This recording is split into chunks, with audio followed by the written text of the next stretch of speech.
The New York Football Giants just ate a W, as my boy Jameis Winston would say, and got a double dose of good news on top of it. But before we get into it, do two things for me. First, like and subscribe.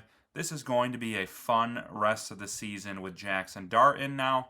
I'm going to be discussing them every single day right here on Big Apple Sports, so don't miss out. Like and subscribe. And then second thing, let me know your takes. Drop me your opinions in the comments. How'd you think Dart looked today? How do you think the Giants are going to do without Malik Neighbors? What do you think of Scadaboo, the defense, Dable, everything? I always like to hear from you, and I do my best to respond to everybody, so drop me your opinions in the comments. But let's talk about there's so many good things from this game to take away. Obviously, the Malik Neighbors injury is crushing, but, I mean, they did show they can still move the ball and win football games even without him, so I'm still optimistic. But the first bit of good news that I think we need to talk about is, I know it's early. Some people may call me crazy, but I truly believe that this has a chance to be one of the greatest rookie classes in NFL history, certainly in Giants history. And obviously, let's start with Jackson Dart. His numbers, 111 yards passing isn't going to be, winning him the passing yardage title anytime soon. But had a good quarterback rating, was quick, decisive, made smart throws, held onto the ball a little too long a couple times and took some sacks. But he was great with his legs, had that awesome touchdown on their opening drive, and had another huge run that was called back. Could have been closer to 100 yards if that wasn't called back. And just overall, you could see this guy is poised, he's decisive, he's everything you would want your rookie QB to be. And then continuing in this rookie class, Cam Scadaboo is just a beast. I swear he breaks at least 2 tackles every time he touches the ball. And swap him with any other player, and he's probably 25 carries for 40 yards today. But he turned it into 79. He just is so physical, and he's so much fun to watch. He and Dart are going to be an awesome combination for years to come. And then Abdul Carter with a monster game today.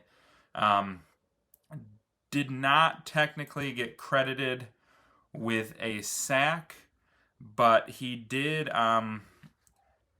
hit Justin Herbert 5 times today. And just between Thibodeaux, Abdul Carter, and Brian Burns, they hit Justin Herbert 12 times. The guy was on his back for half of this game, and Abdul Carter was a huge part of it. He played smart. We all know his physical ability, but there were a few bootlegs that the Chargers like to run where a lot of DNs are kind of fooled on him, don't take the right angle, but he made the right play, got in Justin Herbert's face, and forced bad throws all day. This was easily the best defensive performance that the Giants had all year. And that was actually my second big takeaway from this game is we finally saw the defense show out in a way that we haven't seen. If you haven't followed the Chargers this year, Justin Herbert leads the NFL in passing yards, at least coming into this week. And not only did they only hold him to 200, a lot of that was, kind of in garbage. Not that there was ever really garbage time, but he just didn't look comfortable all day, threw 2 interceptions. I was really hoping Dexter Lawrence would bring that one into the end zone. Didn't quite get there. But we finally saw a complete game from this defense. This was the lowest amount of points the Chargers have played or have scored all season. And that's considering that they have played really good teams like the Broncos and the Chiefs already. So huge performance by the Giants defense. And I think we saw a formula that could win the Giants a lot of games. A lot of people have been talking about this Chargers team as a potential team to finally knock off the Chiefs and win the AFC West, as a team that under Harbaugh is going to go on a big run this year. and the New York Giants, with their rookie quarterback in his first ever start, beat them. And what's especially crazy is I saw this going into the game, and truly, if I'm being honest with you, I didn't even share this because I didn't expect it to come true. But he is the first quarterback in 23 years, and only like the fifth ever, I want to say, who has beaten a team who was at least 3-0 in their first career start. And the other quarterbacks who did it's a pretty impressive group of people. So Mark Bulger, I don't know if you remember him. He was the one who took over for Kurt Warner back in the day. He was very good for the Rams. I don't know if you've heard of this guy, Phil Simms, former Giant, two-time Super Bowl champion, if you recall. So that is now officially the bar for Jackson Dart, is at least 2 Super Bowls. I'm going to hold him to it. Frank Reich, I don't truthfully know a ton about him and his career as a quarterback, but I do know he's been a decent coach. But then Brett Favre and Jeff Garcia, 2 very good quarterbacks, were the last 2 to pull that off. And more history, I saw that Jackson Dart was the first player, or he and Tim Tebow are the only 2 players ever to throw for a touchdown, run for a touchdown, and run for 50 yards in their first career NFL start. So hopefully he has a better career than Tebow does. But just cool to see that, like, in his one start, he's making history in multiple ways. And like I said, this was against a very, very good Chargers team.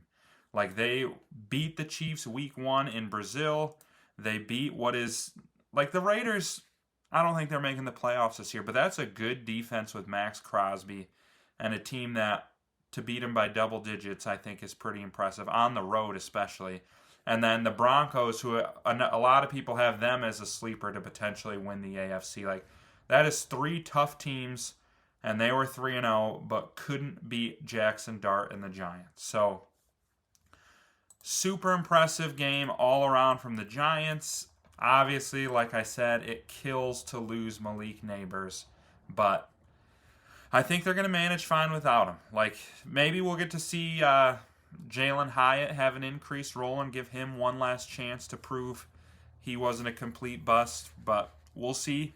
But regardless, I mean, I really liked the way the offense looked with Dart. Like, his quick throws were big time. I feel like he just has that it factor where, and I know there ended up being an offsides on it, but there was that one 3rd and 1 where he got hit behind the line and then, like, spun around and somehow, some way got the first. Then at the end of the game, they just needed that one first down to be able to run the clock down to 30 seconds, and he was decisive, hit the pass easily, made the throw. Honestly, he should have had another touchdown to Wan'Dale, that one that he scrambled out, lofted it up, hit him in the chest, did what he needed to do. But just so much poise. Like, right at the very beginning of the game, he's backed up at his own 1-yard line, and he has no problem rolling out, telling his receiver, hey, come back, make a play. Got him out of the end zone. Like, he just showed so much poise even in his first start. I'm super excited for him. So, Giants fans, give me your take. What do you think? Give me all your opinions on the game and what you think the season's going to look like moving forward. And then don't forget, just like and subscribe on your way out.